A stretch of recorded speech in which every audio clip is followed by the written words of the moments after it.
Hello everyone, मैं एक बार आपका फिर से स्वागत करता हूं आपके अपने यूट्यूब चैनल इन्वेस्टर कनेक्ट में। मैं आपका होस्ट मनीष तिवारी। आज की इस एपिसोड में हम एक बेहद ही इम्पॉर्टेंट और जो वाइड स्प्रेड कॉन्सेप्ट है उसके बारे में चर्चा करेंगे। उसका नाम इन्फ्लेशन इंग्लिश में कहते हैं, शुद्ध हिंदी में इसे मुद्रास्फीति कहते हैं और आम भाषा में इसे महंगाई दर कहते हैं। लोगों का कहना है, हमें पूर्वजों से चलता आ रहा है कि महंगाई दर एक अभिशाप की तरह है एक समाज में। ये लोगों को साइकोलॉजिकली काफ़ी अफेक्ट करता है।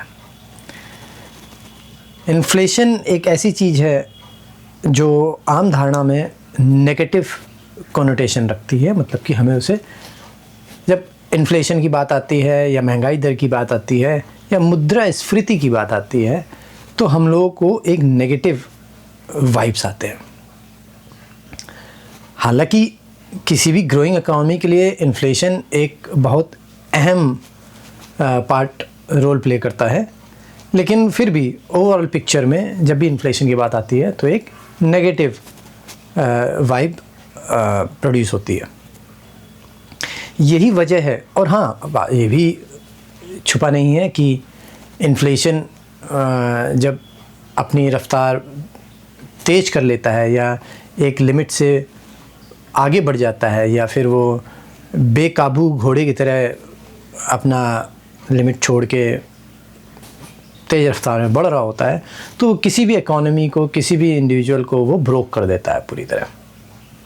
इसके कई सारे एग्जांपल आपने लाइफ टाइम में अपने पढ़े होंगे। कुछ नाम मेरे दिमाग में जो आ रहे हैं, जैसे जिम्बाब्वे हो गया, वेनेजुएला हो गया, और ऐसे कई जगह हैं जिन्होंने इन्फ्लेशन ने उनकी इकोनॉमी को ख़त्म कर दिया है और उन्हें वापस आने में सालों लग जा रहे हैं। जैसा कि इन्फ्लेशन आम भाषा में महंगाई दर कहा जा रहा है। इसे महंगाई दर मतलब कि आप जो खरीदते हैं उसका प्राइस बढ़ जाता है। फॉर एग्ज़ाम्पल, अगर आज आप कोई सामान लेने गए हैं, आज ही दिसंबर का महीना है, आज आप कोई सामान लेने गए, वो सामान ख़त्म हो गया 1 महीने के बाद, अब फिर 1 महीने बाद वही सामान लेने गए और उसका प्राइस अगर इंक्रीज़ हो गया तो मंथ टू मंथ कुछ इन्फ्लेशन वहाँ पर अफेक्ट कर रहा है। और यही बात कोई आप 1 साल भर का कोई सामान लेने गए हैं, आज दिसंबर है, फिर अगले दिसंबर में, अगले साल के दिसंबर में आप फिर से सामान लेने गए और इस बार आपका सामान के दाम काफ़ी बढ़ गए। तो मतलब कि इन्फ्लेशन साल दर साल ईयर ऑन ईयर बेसिस काफ़ी बढ़ रहा है। तो आप खुद सोचिए आपके मन में क्या प्रभाव पड़ता है। आपको अच्छी वाइब नहीं आती है, क्योंकि जब आप एज अ ख़रीदार जा रहे हैं और किसी चीज़ का दाम बढ़ रहा है तो आपको वो नेगेटिव वाइब्स देती है, आपको वो असहूलियत वाले स्टेट में पहुंचा देती है। तो आप कैलकुलेशन करते हैं, मुझे ख़रीदारी करनी चाहिए कि नहीं करनी चाहिए, करनी चाहिए तो कम कर देनी चाहिए। ये सारे फैसले आपके दिमाग में आने लगते हैं। वहीं बेचने वाले का प्रोस्पेक्ट देखें कि अगर बेचने वाला है, कई सारे पार्टिसिपेंट हैं इसमें, किसी भी इकोनॉमी में, किसी कंट्री के इकोनॉमी में कई सारे पार्टिसिपेंट हैं, तो उनमें से एक बेचने वाला भी है। अब बेचने वाला जो एक सामान लाता था, मान लीजिए 1 ट्रक सामान खरीदता था या 1 बोरी सामान खरीदता था, उसका वो सामान 1000 रुपये में निकल गया। 1 महीने बाद वही सामान 1050 रुपये में निकल रहा है और अगले साल वो 1400 रुपये में निकल रहा है। तो उसके हिसाब से तो उसे अच्छा लग रहा है जब वो बेचने जा रहा है। क्यों? क्योंकि वो उठा के वही 1 बोरी लेके आ रहा है और उसी 1 बोरी को जब बाज़ार में बेच रहा है तो उसके पास कुछ पैसे ज़्यादा आ रहे हैं। तो इन्फ्लेशन उसके लिए उस वक्त तक अच्छा लगता है, क्योंकि जो बेचने वाला है वो भी किसी ना किसी चीज़ का तो ख़रीदार है ही। तो जब वो ख़रीदने जाता है तो जो वाइब हैं वो नेगेटिव आते हैं, जब वो बेचने जाता है तो उसे वाइब पॉजिटिव रखते हैं। लेकिन इन ऑल इन्फ्लेशन उसे भी अफेक्ट करता है। एक और टर्म है कि लोग, एक और इन्फ्लेशन की जब बात आती है तो कहते हैं आपकी जो परचेजिंग पावर है, मतलब कि आपकी जो करेंसी है उसकी purchasing power due to inflation decreases और डेप्रिशिएट। इसका मतलब ये हो गया कि जैसा आपसे कहा था कि जब आप पहले कोई सामान 100 रुपये का लेने गए तो वो मान लीजिए 1 किलो मिल रहा था, अब वही 100 रुपये लेके गए तो आपने दुकानदार से कहा सर ये 100 रुपये हैं, 100 रुपये का XYZ कोई सामान दे दीजिए, तो उसने वही XYZ जो सामान है वो उसने 900 ग्राम दे दिया। तो मतलब कि आपको 100 ग्राम की वहाँ पर नुकसान हुआ, मतलब कि आपकी जो उस 100 रुपये की ख़रीदने की क्षमता थी वो कम हो गई है। तो उसे डेप्रिसिएशन ऑफ मनी भी कह दिया गया कि आपकी जो करेंसी है उसकी परचेजिंग पावर की वैल्यू कम हो गई है। इसका मतलब जो आपने सेव कर रखे थे पैसे वो आपकी करेंसी थी, आपने किसी बक्से में कर रखा हो, किसी गुल्लक में रखा हो, किसी लॉकर में रखा हो, या बैंक में चालू खाते में रखा हो, या सेविंग अकाउंट में रखा हो,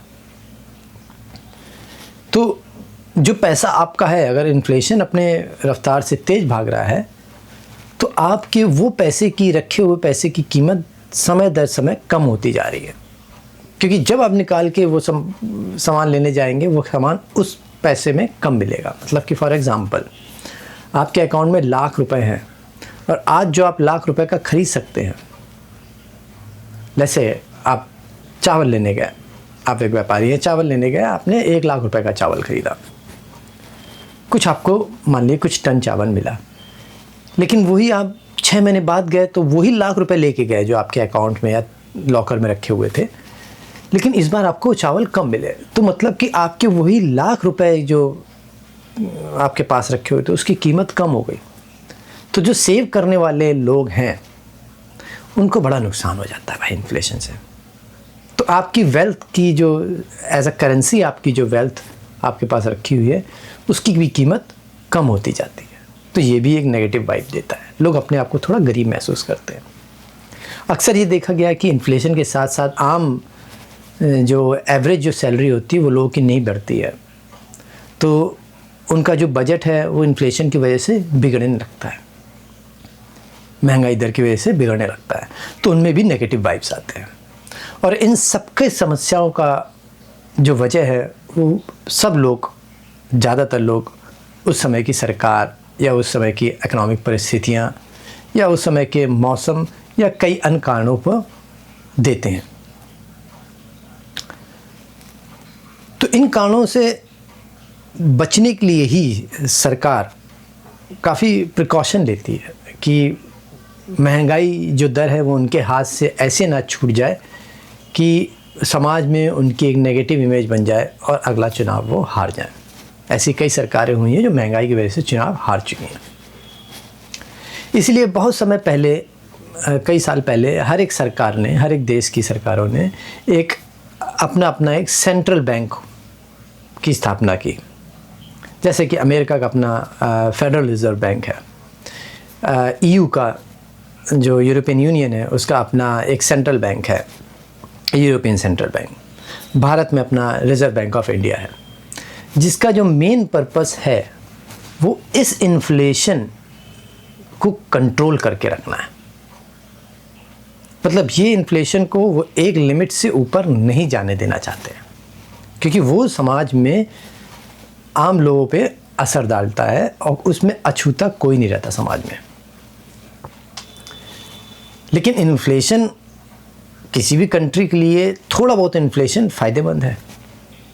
अगर आप एक काम करने वाले हैं, आपकी सैलरी आती है, या आप एक बिजनेसमैन हैं, आप बेच के रेवेन्यू आता है, आपका अर्निंग होती है, तो अगर आपकी साल दर साल, महीने दर महीने, समय रहते रहते अगर आपका वही इनकम रहे, जैसे आप 50,000 पर मंथ कमाते हैं और अगले साल भी आप 50,000 पर मंथ, उसके अगले साल भी 50,000 पर मंथ, 4 महीने बाद भी 50,000, 4 साल बाद भी 50,000 पर मंथ, तो आपको कोई प्रोत्साहन नहीं मिलता है। You don't feel like motivated. आपकी कोई एसेट है, प्लॉट है, मकान है या सोना है, अगर उसकी कीमत बढ़ती नहीं है तो आप में पॉजिटिविटी भी नहीं आती है। या एक व्यापारी है, अगर आपका रेवेन्यू प्राइस वाइज नहीं बढ़ता है तो आपको पॉजिटिव सेंस आ नहीं रहा होता है, आपके मार्जिन में कोई इफेक्ट नहीं पड़ रहा होता है। तो इन सबको ध्यान में रखते हुए एक लिमिटेड इन्फ्लेशन की भी ज़रूरत है, ताकि लोगों को उनका पास जो धन संपदा है या उनकी जो अर्निंग है या सैलरी है वो धीरे धीरे उन्हें बढ़ता हुआ महसूस हो, बढ़ता हुआ दिखता है तो एक पॉजिटिविटी आती है कि हाँ, उनके चीज़ों में उनके पास जो है उसकी वैल्यू इंक्रीज़ कर रही है, और जब वो ऐसा महसूस करते हैं तो वो स्पेंड भी करते हैं, वो अपने आप को थोड़ा फाइनेंशियली मोर सिक्योर फील करते हैं तो वो स्पेंड भी करते हैं। और जैसा कि आप सब जानते हैं, अगर वो स्पेंड करता है तो कोई ना कोई अर्न कर रहा होता है उसी स्पेंडिंग को, और इस तरीके से एक इकोनॉमी की ग्रोथ आगे बढ़ती है, ज़्यादा खरीदार आते हैं इस बाज़ार में। तो इन्फ्लेशन का नेगेटिव इफेक्ट भी है, और अगर वो लिमिटेड एक्सक्यूज़ मी, और अगर वो लिमिटेड फॉर्म में रहे तो उसका एक पॉजिटिव इफेक्ट रहता है। इसलिए सरकारों ने अपने अपने जो सेंट्रल बैंक इस्टेब्लिश कर रखे हैं, जो भारत का रिज़र्व बैंक ऑफ इंडिया है, उसका पर्पस है कि अपने भारत में इन्फ्लेशन को कंट्रोल रखना, जो कि पहले टारगेट ज़्यादा हुआ करता था। आजकल जो टारगेट है रिज़र्व बैंक ऑफ इंडिया का, वो 4% पर एनम के बेसिस पे इन्फ्लेशन का टारगेट है, प्लस माइनस 1 और 2% आगे होता है तो वो लिमिट रेंज में रहता है। अगर उससे ज़्यादा जाता है या उसके आसपास उन्हें महसूस होता है कि ज़्यादा जा रहा है, तो अपनी तरीके से वो एक्शन लेते हैं, सिस्टम में, इकोनॉमी में लिक्विडिटी को कम या ज़्यादा करते हैं। वो भी उनके पास कई सारे टूल्स होते हैं लिक्विडिटी को कम या ज़्यादा। लिक्विडिटी जैसे मैंने पिछले एपिसोड में बताया था, पैसे ज़्यादा होना या कम होना, लिक्विडिटी को ज़्यादा है सिस्टम में पैसा तो लिक्विडिटी ज़्यादा है, कम है सिस्टम में पैसा तो लिक्विडिटी कम है। उसके लिए रिज़र्व बैंक चंद टूलों का इस्तेमाल करती है, जिसके बारे में आगे हम चर्चा डिटेल में करेंगे। नाम के तौर पे आप समझ लीजिए, जैसे कि आपका रेपो रेट या रिज़र्व रेपो रेट हो जाता है, या फिर इंटरेस्ट रेट हो जाता है, या SLR हो जाता है। कुछ ऐसे टूल्स हैं जिसे यूज़ करके रिज़र्व बैंक आपके सिस्टम में इन्फ्लेशन को कंट्रोल करने की कोशिश करती है। हालांकि अगर आप 4% के हिसाब से देखें इन्फ्लेशन, तो चीज़ों की कीमत लमसम आंकड़ों के तौर पे देखा जाए तो 4% की दर से हर साल बढ़ती है। तो आप कंपाउंडिंग करेंगे तो आप पाएंगे कि 4% का अगर रहता है तो हर 12-15 साल में या 16 साल में हर एक चीज़ों का दाम डबल हो ही जाना है। तो इन्फ्लेशन इस तरीके से आपको अफेक्ट डालता है, और आपको ये भी पता है इन्फ्लेशन आएगा ही। एवरेज रहेगा तो 4%, जैसे कि हम लोग की ग्रोइंग इकोनॉमी है तो 4% हम लोग के एवरेज के आसपास सूटेबल है। अगर वो 6 के आसपास जाता है, 6.5 कभी चला गया, मान लीजिए 7 चला गया, तो वो लिमिट के बाहर जाता है और वो समाज में एक काफ़ी गहरा इफेक्ट डालता है। उन सब से बचने के लिए हम लोग को एक स्मार्ट इन्वेस्टमेंट करना पड़ता है।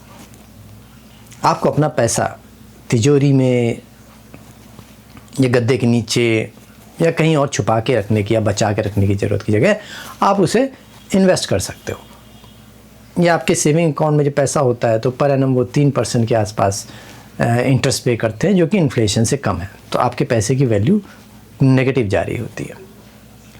अगर आपको जो आपके पास पैसा है या वेल्थ है उसे प्रोटेक्ट करना है और प्रिजर्व करना है, उसकी वैल्यू को प्रिजर्व करना है, तो आपको आपकी अपनी स्ट्रेटजी में जो इन्वेस्टमेंट स्ट्रेटजी है उसमें आपको प्रो इन्फ्लेशन होना पड़ता है, यानी इन्फ्लेशन से थोड़ा आगे चल के रहना पड़ता है, ताकि जो वेल्थ की वैल्यू है at any given point of time positive ही रहे।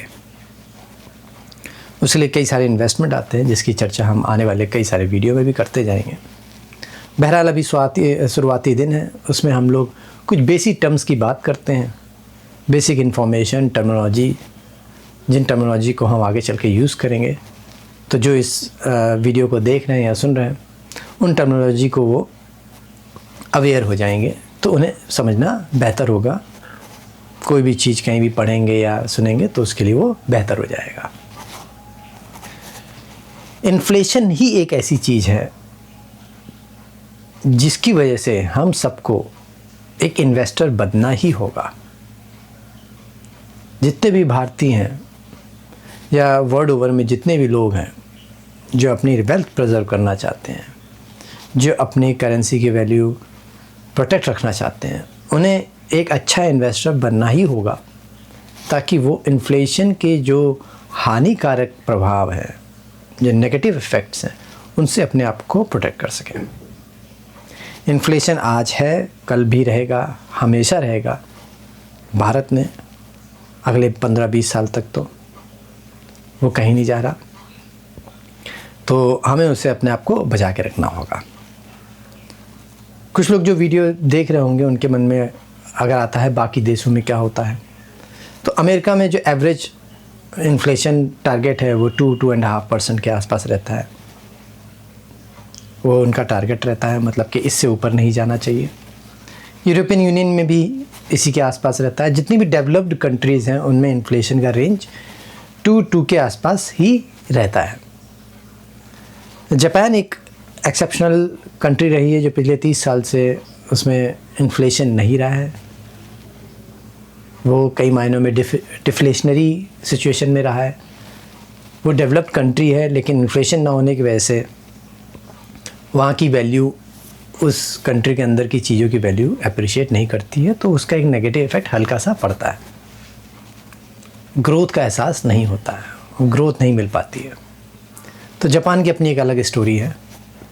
हाल फिलहाल अगर आप न्यूज़पेपर पढ़ते होंगे या चैनल देखते होंगे, कोई न्यूज़ चैनल सुनते होंगे, उसमें इकोनॉमी की बातें सुनते होंगे, तो आपको खबरें मिलती होंगी कि चाइना भी डिफ्लेशनरी सिचुएशन में जा रहा है। डिफ्लेशनरी मतलब इन्फ्लेशन का उल्टा। यहाँ पर इन्फ्लेशन में चीज़ों की महंगाई दर बढ़ती है, डिफ्लेशनरी में महंगाई दर कम होती है। तो मतलब जब महंगाई दर कम होती है तो आम साइकोलॉजी होती है कि अरे आज महंगाई दर कल ये और सस्ता होगा तो हम लोग कल ख़रीदेंगे। तो ऐसी जब साइकोलॉजी ह्यूमन में डेवलप होती है, अरे आने वाले समय में और सस्ता होगा, जब सस्ता होगा तब खरीदेंगे, तो लोग अपने परचेजिंग को इसमें भी पोस्टपोन करते हैं, जिससे इकोनॉमिक ग्रोथ में इफ़ेक्ट पड़ता है। तो ये थोड़ी सी इन्फ्लेशन की बातें हैं। आप सब ने ये शब्द सुने होंगे। गवर्नमेंट अपने आंकड़ों के तौर पे CPI इन्फ्लेशन, होलसेल इन्फ्लेशन या प्रोड्यूसर इन्फ्लेशन की चर्चा भी, ये आंकड़े जारी करती है, उसकी चर्चाएं भी करती है। इन्फ्लेशन का आंकड़े नापने के लिए अपना एक बास्केट होता है, जिसमें फूड होता है, सर्विस सेक्टर होता है, प्रोडक्शन होता है, कई सारे सेक्टर्स आते हैं, उनके अपना अपना एक वेटेज होता है। वो सब बहुत डिटेल की बातें हैं, उसमें हम लोग चर्चा नहीं करेंगे। लेकिन मूल रूप से देखा जाए तो इन्फ्लेशन जो कि महंगाई दर है, ये भारत में 4-4.5 के एवरेज में रहने वाली है आने वाले समय में। और जब ये 4-5.5 के ऊपर जाएगी तो इस पर हम लोगों के संपत्ति या हम लोग का जो वेल्थ है उसमें इफेक्ट डालेगी। उन सबसे प्रोटेक्ट करने के लिए हमें अपने आप को एक अच्छा इन्वेस्टर बनाना ही होगा। तो मैं उम्मीद करूंगा कि हमारे इस चैनल में अगर आप जुड़े रहेंगे तो over a period of time हम लोग, आप, हम और हम जैसे बहुत सारे आम आदमी लोग एक अच्छे इन्वेस्टर बन सकेंगे। मैं आपका होस्ट मनीष तिवारी और आप देख रहे हैं आपका अपना YouTube channel investor connect. Thank you, धन्यवाद।